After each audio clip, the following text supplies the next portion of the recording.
How to schedule Pinterest post. To schedule Pinterest post, you will need to have a business account.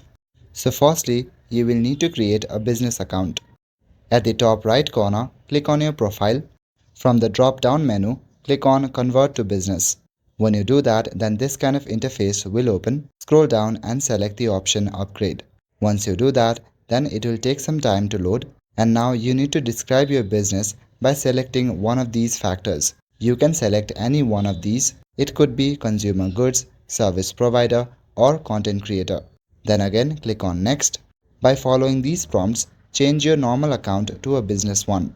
At the very end, select the option Share Idea and click on Next. And now you can create a pin. Choose a file from your file manager. Now you can start filling out the details such as title, description, link, and any other infos. At the very bottom, if you scroll down, you will see an option called Publish at a later date. Enable that option and select a date and time. When you do that, then the video will get posted on the date that you have selected. When you are done, click on the schedule option at the top right corner. That's all for today. Thank you.